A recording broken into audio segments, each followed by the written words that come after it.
आपने क्या देखा, और जो बेरोजगार उम्मीद कर रहे हैं नितिन बुढ़ाकोटी जी से, नितिन दत्त जी से, वो क्या है, आपने क्या सुना वहां पे? देखिए, ये उत्तराखंड बेरोजगार संघ की जीत है। और आप ये मान के चलिए, इतिहास में पहली बार पुलिस कांस्टेबल में जो वेटिंग आई है, एक मतलब उत्तराखंड बेरोजगार संघ का एक बहुत बड़ा इसमें योगदान है। और सबसे बड़ी बात यह है कि जो उन्होंने बताया था, जैसे कि 90-92 पद जो बचे हैं और 105 पद जो है जिसको मेडिकल में बाहर है, कोई इस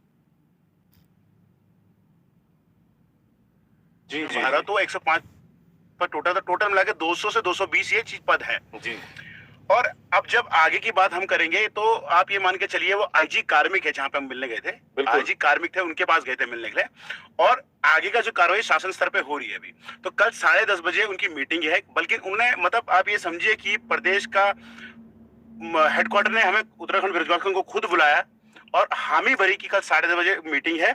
और इस मीटिंग के बाद हम जो भी मतलब निर्णय होगा वो उत्तराखंड बेरोजगार संघ को और अपने जो भी साइट पे वो अपलोड करेंगे। इस तरह से हमारी बात इस तरह से भी हुई, और साफ तौर पर ये बात हुई कि वो हमारा इंतजार कर रहे थे। वो कार्मिक जो डिपार्टमेंट के हेड थे, मैं नाम भूल रहा हूं उनका, वो हमारा इंतजार कर रहे थे कि मैं आप लोगों का इंतजार कर रहा था। तो ये बड़ी बात है भाई, उत्तराखंड बेरोजगार संघ को निमंत्रण देना। इसके अलावा उम्र सीमा को लेकर क्या बातचीत हुई, और जो आगामी भर्ती है उसको लेकर क्या बातचीत? बिल्कुल, उम्र सीमा को भी बात रही है। हमने उनके सामने प्रपोजल रखा कि 18 से 28 कम से कम उम्र होनी चाहिए, क्योंकि 6-7 सालों में एक बार भर्ती आ रही है। तो शिक्षित जो किसी ने ग्रेजुएशन कराया, 12वीं करी है, तो कोई 5-6 साल थोड़ी वेट करेगा किसी चीज के लिए। तो कम से कम 18 से 28 साल उम्र होनी चाहिए। जैसे उन सब बेरोजगारों को जिनका सपना है कि हम भाई उत्तराखंड पुलिस में जाएं, जो लोग अग्निवीर में नहीं जा पा रहे वो उत्तराखंड पुलिस में अपना भाग्य आजमाएं। तो 18 से 28 के बीच हमने बात रखी है और वो उसमें बताया कि जो भी गुंजाइश हो पाएगी वो भी इसमें करने की उन्होंने बात कही है, हमारी बात मानी है। बिल्कुल। देखिए ये नितिन दत्त जी है, फेसबुक इनका पेज है नितिन दत्त, और ये बेरोजगार संघ के एक तरह से प्रचार सचिव भी हमारे, और लगातार मुद्दों को, जनहित मुद्दों को, बेरोजगारों के मुद्दों को उठाते रहते हैं। लगभग 415 लोग हमारे साथ जुड़े हैं। वीडियो को और फैलाइए और फैलाइए। दूसरी चीज जो नितिन भाई ने कही हमारे सामने, वो ये हुआ कार्मिक का कि भाई उम्र सीमा को लेकर हम पिछले 2-3 साल में खूब रैली किया करते थे नितिन भाई हम, और हजारों की भीड़ लेके हम क्या बोलते हैं ये वहां भी गए हैं, क्या बोलते हैं, सीएम आवास गए हम कई बार, और सीएम ने 422 लोग जुड़ चुके हैं। सीएम आवास में भी हमसे ये कहा गया था भाई उम्र सीमा बढ़ेगी, लेकिन पिछली भर्ती में नहीं बढ़ी। लेकिन आज कार्मिक विभाग ने, जब हम गए तो उन्होंने कहा ये मुद्दा भी कल सुबह 10:30 बजे की मीटिंग में उठेगा। उम्र सीमा वाला मुद्दा कल सुबह 10:30 बजे की मीटिंग में उठने वाला है। और उन्होंने साफ कहा कि आप बताइए, आप बेरोजगारों के प्रतिनिधि के रूप में यहां पर आए हैं, तो आप बताइए बेरोजगार क्या डिमांड कर रहा है उम्र सीमा को लेकर। हमने साफ कहा उम्र सीमा को लेकर बेरोजगार डिमांड कर रहा है कि 18 से 28 हो, पहली शर्त। दूसरी शर्त, अगर आप 18 से 28 नहीं करते हैं तो कम से कम उन बेरोजगारों को मौका दीजिए जिन बेरोजगारों ने आज तक उत्तराखंड भर्ती नहीं दी है साल 2014 के बाद वाले से। तो ये काफी अहम हो जाता है, क्योंकि हमारा प्रदेश आप जानते हैं भाई, फौज पुलिस ये दो ही चीजें होती हैं, और अगर उनको यही नहीं मिलेगा तो बेचारे कहां जाएंगे। तो ये सबसे बड़ी चीज हुई।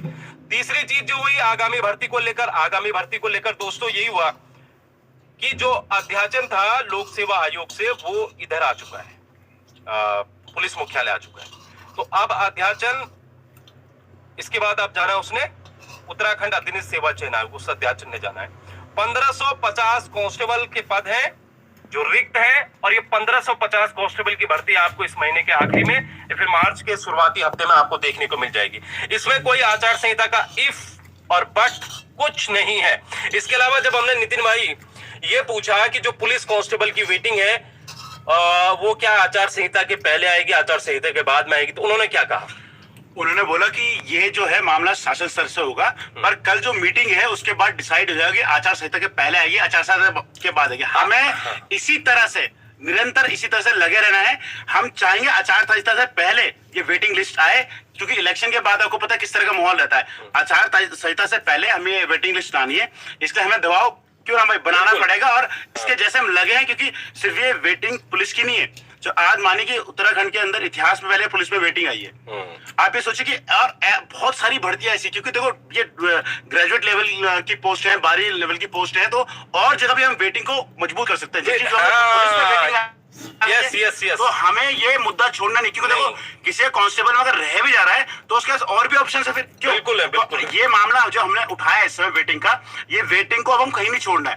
वेटिंग हर जगह पे पूरी विस्तारण होनी चाहिए।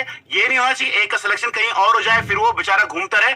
जो जिसका पद है वो उसको मिले, और जो पद छूट जाए तो तुरंत तत्काल, ये नहीं कि उसके लिए आंदोलन करना पड़े और फिर वहां बातें करनी, तुरंत वेटिंग आनी चाहिए। और उन बेरोजगारों का जो बैठे हैं भाई, अपने सपने सजो रहे हैं जो लोग, उनको भाई उनको तुरंत नौकरी मिलनी चाहिए। ये नहीं कि साल भर लगे वेटिंग में। जैसी पुलिस की भर्ती का मामला हो और कोई वेटिंग भी हो, तो वेटिंग जैसी खत्म होती है, जैसी जो पद भरे जाते हैं वेटिंग होती है, वो तुरंत ही हो जाना चाहिए। ये नहीं कि टाइम लगे। बिल्कुल सही कहा इन्होंने। और दूसरा, कार्मिक ने ये कहा कि आचार संहिता से पहले ही वेटिंग आएगी। ठीक है, ये तय है, आचार संहिता से पहले आएगी। लेकिन उससे बड़ी बात है कि कल सुबह की जो मीटिंग होगी वो सबसे अहम इसमें रोल निभाएगा। दूसरा, कनिष्ठ सहायक के जो बच्चे हैं जिनका रिजल्ट नहीं आया, कनिष्ठ सहायक वाले जो कल हमसे मिलने आए थे, तो मैं ये कहना चाहता हूं दोस्तों, अगर रिजल्ट नहीं आता है तो आपको पहले हमें अपनी शक्ति दिखानी पड़ेगी कि आप लोग की कैपेबिलिटी जो कितनी है, यानी कि आपकी स्ट्रेंथ कितनी है, आप कितने लोग हो। अगर स्ट्रेंथ ठीक है, कल जो बैठक हुई थी उसके बाद हम कनिष्ठ सहायक का रिजल्ट निकालने जाएंगे यूपीपीएससी। नितिन भाई भी हमारे साथ होंगे, हरिद्वार जाएंगे, कूच करेंगे, नहीं आता है रिजल्ट तालाबंदी कर देंगे। बिल्कुल, ये बहुत जरूरी है, क्योंकि जब मतलब भाई रिजल्ट लेने हमेशा आना ही पड़ेगा क्या? उससे पहले आप रिजल्ट नहीं दे सकते क्या? तो ये कनिष्ठ सहायक वाले बच्चे ध्यान दें।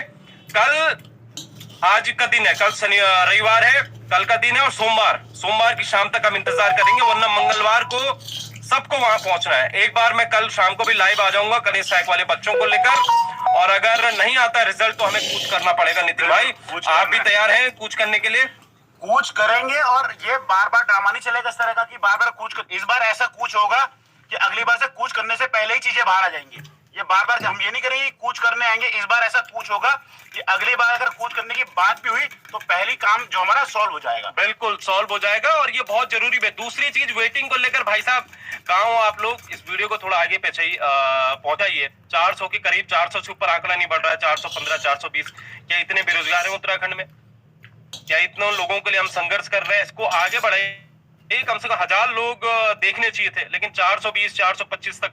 चलिए खैर, दूसरी चीज मैं ये कहना चाह रहा हूं आपको कि अब कंबाइन की वेटिंग की भी लड़ाई होगी। अगर उत्तराखंड के इतिहास में हम पहली बार पुलिस कांस्टेबल की वेटिंग ला सकते हैं, तो भाई अब कंबाइन की वेटिंग की लड़ाई भी होगी। मैंने आप लोगों को कहा था कि जो बच्चा चाहता है कि कंबाइन की वेटिंग आए, भाई बीडीओ बीपीडीओ वाली कंबाइन की वेटिंग आनी है, तुम्हारा पटवारी की वेटिंग आनी है, तुम्हारा जो है इसके पहले कनिष्ठ सहायक 746 की वेटिंग आनी है, कनिष्ठ सहायक 445 की वेटिंग आनी है, इसके अलावा स्टेनो की वेटिंग आनी है, इसके अलावा जो तमाम एग्जाम पुराने रुके पड़े हैं उनकी वेटिंग आनी है। लेकिन नितिन भाई, इन्होंने क्या कर दिया, नया शासन आदेश इन्होंने जारी किया और इन्होंने कंबाइन वेटिंग को खत्म ही कर दिया, ताकि बेरोजगार जो है तड़पता रहे और एक तरह से कंबाइन वेटिंग आए नहीं, और एक साथ ही क्या कर देते थे, एग्जाम कर देते।